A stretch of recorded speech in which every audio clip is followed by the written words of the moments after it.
Hello. Take two. I totally got this. My name is Dafna Williams, and this is my project about sort of the nutrition to recover from a stress fracture optimally. Stress fractures are a lot more than nutrition. Oh, here it is. Stress fractures have a lot more than nutrition, but a good nutrition is important for optimal results. So let's start with the beginning. What is a stress fracture? So there's a normal fracture, which can happen from like a one-time impact that is like more impact than the bone can take. And then there's a stress fracture, which is sort of repeated submaximal impacts that build up over time. And then eventually the bone breaks. It's common in the military, in running, in jumping sports, and of course, in ballet. The military actually funds a lot of the larger studies on stress fractures because they want to they're common in the military, first of all, especially basic training, and they want to find a cheap intervention. That said, common in like the military basic training for people who are not trained. So there's different research done on highly trained athletes, but it's less well funded or it's harder to get funding. So the way that this actually works is every time you put a bone under stress, little microfractures happen, and they heal and they build back stronger. There's osteoclasts and osteoblasts, and osteoclasts break down the little part of the bone, and osteoblasts rebuild the bone like a little bit stronger. So when the balance is off and there's a higher balance of osteoclasts than osteoblasts, a stress fracture can occur, or like a bone can be weakened until a stress fracture occurs. Yeah. Stress fractures have inside factors and outside factors that cause them. So like extrinsic and intrinsic or something. I don't know, but this isn't a language class. Osteoporosis is like porous bones. I think that's the right word, but basically generally weak bones. Amenorrhea, so an irregular period, so like either absence of period or 40 or more days between periods. Red S, relative energy deficiency in sport. That's like the female athlete triad, just with the new name that applies to males too. That could be its own presentation. That could literally be its own class even. So I'm like, that's really the only time I'm going to mention it, but just know it is like really important for understanding causes of stress fractures and general sports injury a lot of the time. Increased training load, especially if that increase happens fast, change in medication, and of course, diet and nutrition are going to play a role. Diet and nutrition already play a role in a lot of the above factors. Fun fact, not the best fact I've come across in my research. I'll present the best fact later, but USA Triathlon, so basically an organization that gives advice and like organize races for like really, really high volume athletes.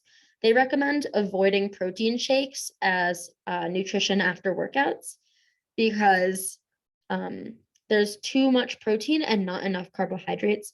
This is not at all saying avoid protein, but I know a lot of the general advice is for after a workout to have protein and also some carbs. But what's really important for higher volume training is actually carbs and then also protein, of course.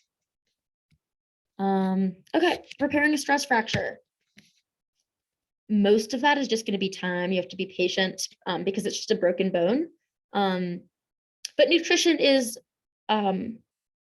does play an important role, especially since there's some deficiencies at least that contribute to the stress fracture happening in the first place, which actually means that nutrition can be more important in repairing a stress fracture than it can be in repairing a like trauma fracture, because first you have to fix the deficiencies and then you have to like overcome the deficiencies.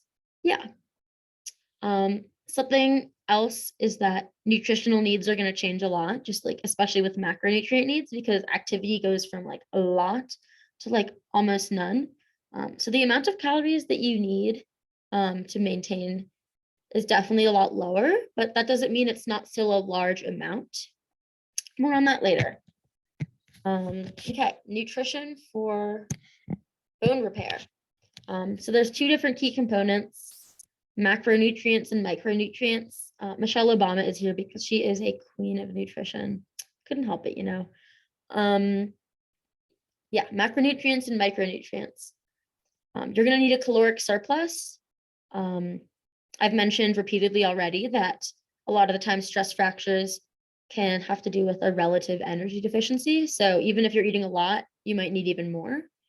Adequate protein intake is key. I know I said in the last slide, don't have a protein shake to recover from like a 15-mile workout or anything, but you still do need a lot of protein to build structures, and that's what's happening when you repair bone. Carbohydrates versus fats. So coming from a high volume training program, you're going to be having a high amount of carbohydrates. Your carbohydrate need is going to decrease, so you don't necessarily have to be on like a high carb nutrition plan anymore, but because you can replace some of those calories with fat. That said, as long as you have adequate fat and adequate protein, there's absolutely nothing wrong with like having relatively high levels of carbohydrates, because your body can still use that and store that energy. Yeah, micronutrients. That's what a lot of my presentation is actually about. Calcium and vitamin D, I'm sure you've heard, are really important for bone health, but iron, zinc, and magnesium are also important. Vitamin D. So vitamin D is well known for its support of bone health and also teeth health, because teeth are like tiny little bones in your mouth. They're also super important for mental health. If you have like a severe deficiency, one of like the symptoms of that can be like suicidal thoughts, which is not great. The word for vitamin D deficiency is osteomalacia. I'm sorry for not saying that right, but that's actually not the word for a vitamin D deficiency. A vitamin D deficiency can cause that, but that condition that I totally know how to pronounce is can also occur from a calcium deficiency. So symptoms for either vitamin D or calcium deficiency include bone fragility, especially if you're older, osteoporosis, bone pain, and fatigue. Yeah. So just the symptoms of that kind of show that it's pretty related to bone. Vitamin D, more on vitamin D. So vitamin D is fat soluble, which means it doesn't need to be consumed every day because your body can store some vitamin D in your body. Sources include the sun, fatty fish, so tuna and salmon, egg yolks, which is interesting because a lot of the time people are like, I'll have an egg white omelet. But a lot of the nutrition is actually in the yolk. Fortified products, so bread, cereal, milk, etc., juice, and then vitamin D supplements. Fun fact, nutritionists recommend that you not put on sunscreen for the first 15 minutes of outdoor activity, which I had never heard before because I guess dermatologists have like a larger grasp on like pediatrics and like general practitioners than nutritionists do. But that's a fun fact. You're probably going to get enough vitamin D because you're not reapplying sunscreen as diligently as you should be, to be honest. But still, super fun fact. Calcium. This is a really good table, so I'm going to make sure to show it. There's 3 stages of healing a stress fracture: inflammatory, where there's an edema around the injury, reparative, and remodeling. During reparative and remodeling, the body pulls nutrients from the bone calcium stores, like the body, blah. During reparative and remodeling phases, the body pulls nutrients from the calcium stored within the bone, because your bones store like nutrients, before it pulls from the diet. So that means that like more calcium is needed. What am I saying? I'm so sorry. No, actually, I'm going to refocus. During reparative and remodeling cycles, the bone supplies a lot of the calcium for the repairing, probably because it's a local process. You know, you're repairing the bone and there's already calcium in the bone. But when it runs out, it can pull it from the diet. And calcium is used for a lot of other processes in the body. So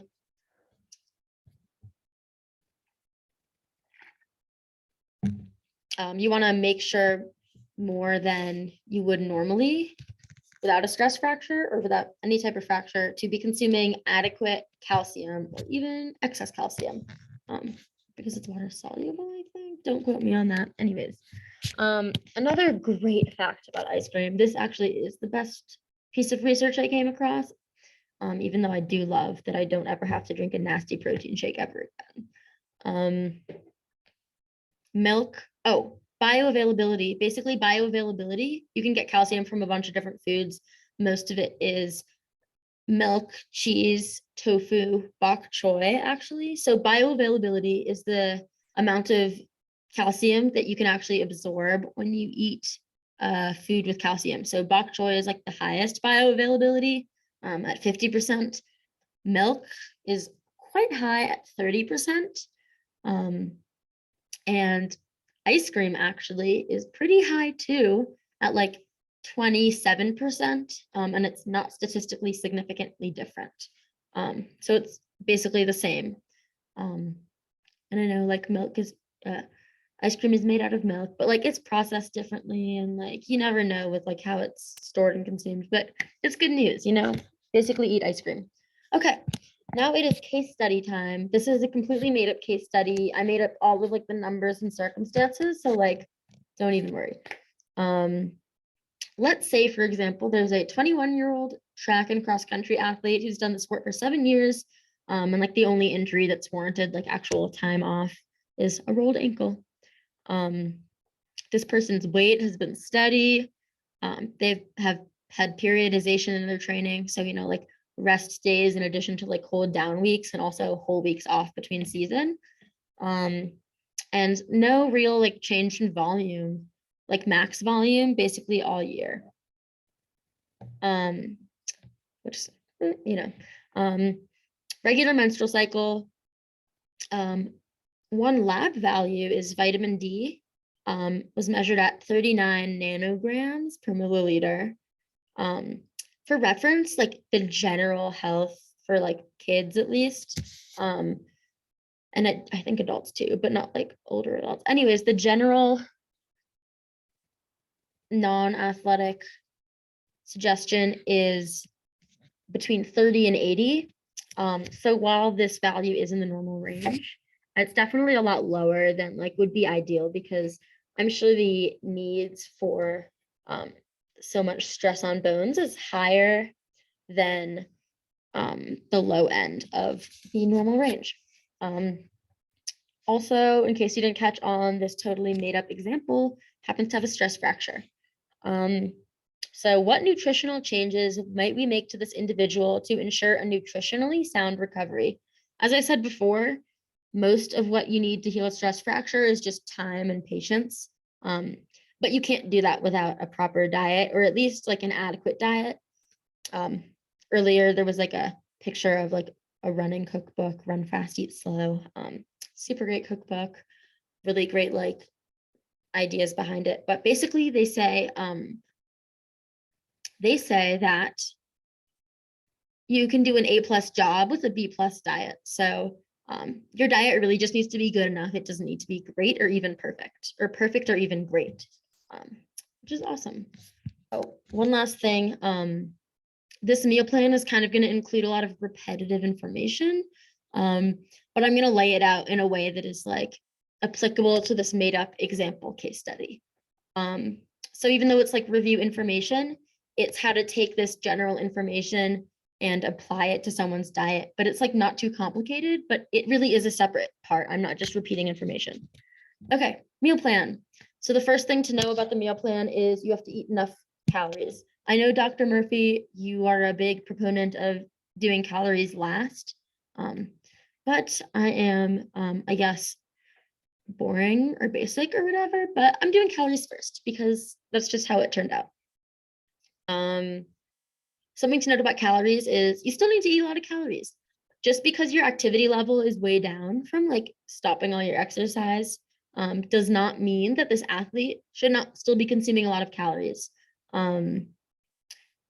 a normal, assuming this person is like a healthy, resting energy expenditure, which they probably do, that's a lot of energy, you know, and it's totally okay and probably good if there's a little surplus, because that means their body doesn't need to fight for all of like the nutrients.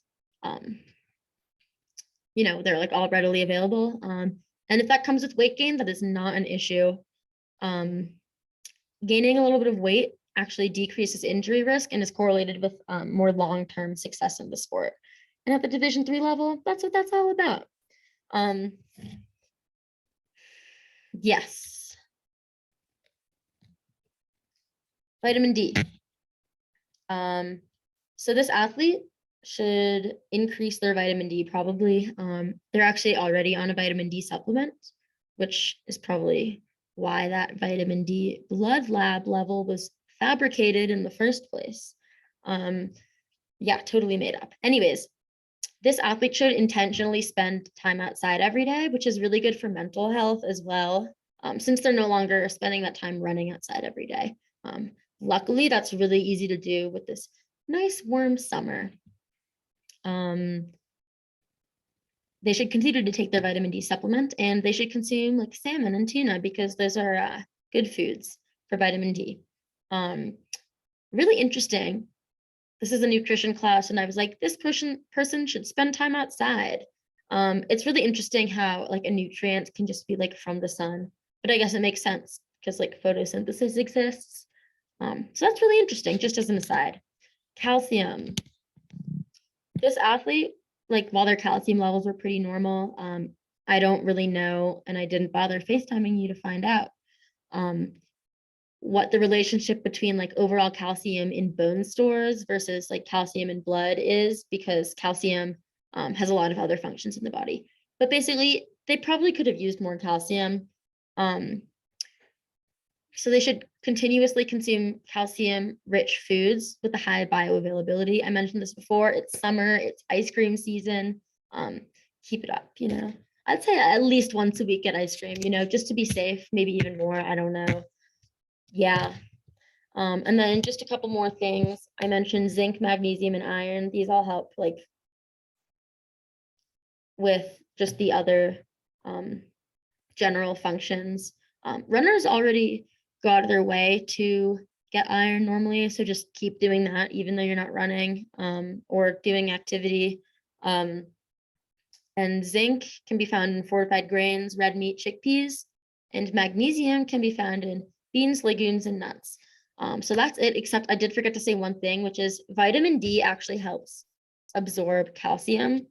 So if you have calcium and vitamin D together, you'll be able to absorb more calcium in like the digestive system, not like absorb calcium into your bones, but absorb calcium into your digestive system to then do what you got to do with it. The end. Thank you so much and happy summer.